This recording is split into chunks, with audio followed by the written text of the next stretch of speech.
Assalamualaikum yang dalam sembahyang jid lemah muka dan dua tapak tangan, nisbah lam sembahyang jid teha, nisbah berhadapan dengan ajnabi tetap.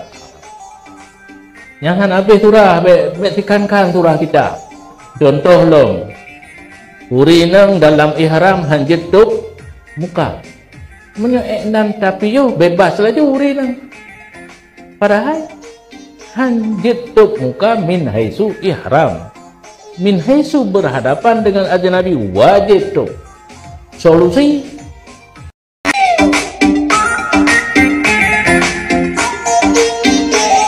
Assalamualaikum warahmatullahi wabarakatuh. Saudara Lun fi ayyi makan, semoga saudara sehat-sehat dan baik-baik saja.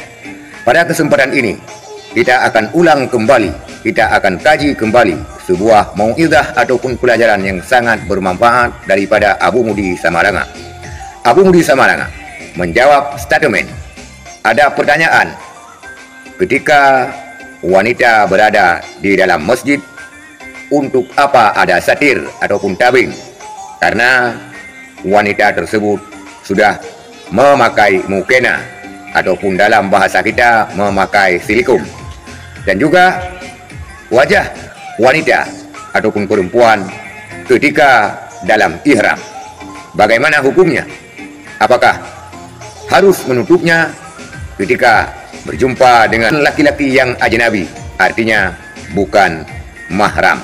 Kita lihat dulu video penjelasan daripada Abu Mudi Samalanga. Tolongnya dah orang tanya belum di masjid keputar bingkang kalam telekom dan jawab di masjidnya kena yang ajnabi, kena ragamnya ajnabi.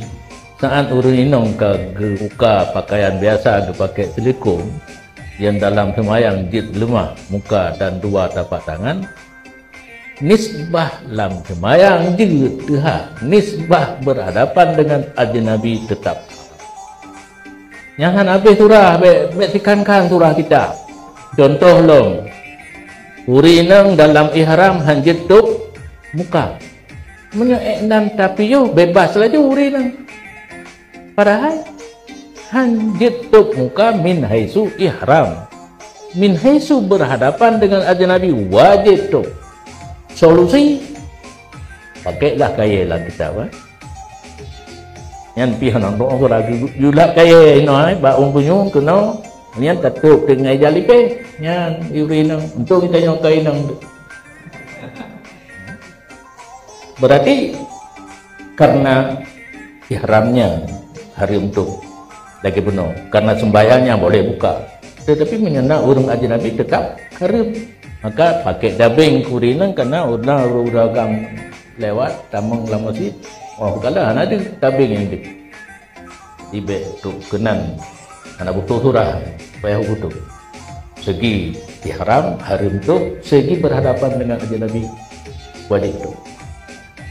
Solusi bukan kita jino natop nekalan topi awam enggolok awak inang biasa pakai ruhung ino pejik panjang yang kali lumpur no urut dia wajib meminta pipetnya tuh meja lipik kat itu beda warna kulit muka ba agama Nabi.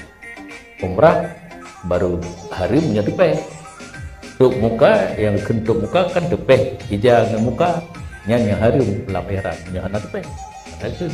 Jadi tuk sama dengan natu, natu tapi sama dengan baglah. Itulah sedikit mau'izah pelajaran. Ulang kembali apa yang mungkin telah kita perdapatkan. Dan Abu Mudi telah menguraikan bagaimana hukum menutup muka bagi perempuan, baik perempuan tersebut di dalam masjid ataupun ketika ihram. Karena di dalam ihram memang dilarang menutup muka. Tetapi Abu Mudi Samalanga telah menjelaskan bagaimana ketika ihram bertemu pandang dengan laki-laki yang ajnabi.